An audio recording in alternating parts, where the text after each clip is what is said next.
அண்மை செய்திகளை பார்த்து வருகிறோம். நெல்லை மாவட்டம் கூடங்குளத்தில் உள்ள அணுமின் நிலையத்திற்கு வெடிகுண்டு மிரட்டல் விடுக்கப்பட்டிருக்கிறது. கடந்த ஒரு மாதத்தில் 3வது முறையாக இந்த வெடிகுண்டு மிரட்டலானது கூடங்குளம் அணுமின் நிலையத்திற்கு விடுக்கப்பட்டிருக்கக்கூடிய அண்மை செய்திகளை பார்த்து வருகிறோம். ரஷ்ய அதிபர் விளாடிமிர் புட்டின் இந்தியா வந்து சென்றிருக்கக்கூடிய இந்த நிலையில் 3வது முறையாக மீண்டும் கூடங்குளம் அணுமின் நிலையத்திற்கு இந்த மிரட்டலானது விடுக்கப்பட்டிருக்கிறது. இது தொடர்பான விவரங்களோடு இணைகிறார் எமது செய்தியாளர் பூபதி ராஜா. அவரிடம் பேசலாம். வணக்கம் பூபதி ராஜா. மிரட்டல் விடுத்த அந்த நபர் யார் என்பது தொடர்பாக ஆராயும் பணிகள் தொடங்கி இருக்கிறதா? விவரம். பரிதா, வணக்கம். அதாவது கூடங்குளம் அணுமின் நிலையத்திற்கு மீண்டும் வெடிகுண்டு மிரட்டலானது விடுக்கப்பட்டிருக்கிறது. கடந்த 1.5 மாதத்தில் இது 3வது மிரட்டல் ஆகும். அதாவது கூடங்குளம் அணுமின் நிலையம், மகேந்திரகிரி இஸ்ரோ விண்வெளி மையம் ஆகிய இரண்டிற்குமே இந்த மிரட்டலானது விடுக்கப்பட்டுள்ளதால் பெரும் பரபரப்பு ஏற்பட்டிருக்கிறது.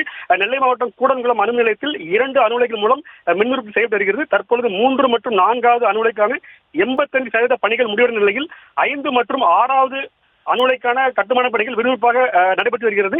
தற்பொழுது வருடாந்திர பராமரிப்பு பணிகளுக்காக 2வது அணு உலையில் மின் உற்பத்தியானது நிறுத்தப்பட்டு பராமரிப்பு பணிகளானது நடைபெற்று வருகிறது. இந்த நிலையில் ரஷ்ய அதிபர் விளாடிமிர் புட்டின் இந்திய வருகையொட்டி நேற்று முன்தினம் வெடிகுண்டு மிரட்டல் இமெயில் மூலமாக விடுக்கப்பட்ட நிலையில் இன்று மீண்டும் விடுக்கப்பட்டதால் பெரும் பரபரப்பு ஏற்பட்டிருக்கிறது. இதேபோன்று நேற்று நெல்லை மாவட்டம் மகேந்திரகிரி இஸ்ரோ விண்வெளி மையத்திற்கும் வெடிகுண்டு மிரட்டலானது விடுக்கப்பட்டிருக்கிறது. தற்பொழுது மகேந்திரகிரி விண்வெளி மையத்தில் மனிதர்களை விண்வெளிக்கு அனுப்பும் ககன்யான் திட்டத்திற்கான கிரையோஜெனிக் இன்ஜின் சோதனைகளும் இங்கு தீவிரமாக நடைபெற்று வருகிறது. இந்த சம்பவம் குறித்து போலீசாரும் மத்திய தொழில் பாதுகாப்பு படையினரும் தீவிரமாக விசாரணையானது மேற்கொண்டு வருகின்றனர்.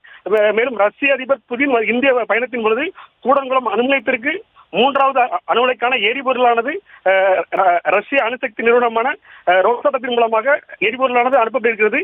இந்த நிலையில் கூடங்குளம் அணு உலை மற்றும் இஸ்ரோ விண்வெளி மையம் ஆகிய இரண்டிற்கும் வெடிகுண்டு மிரட்டல் எடுத்த நிலையில் இது குறித்து போலீசார் தீவிர விசாரணை மேற்கொண்டு வருகின்றனர். பரிதா.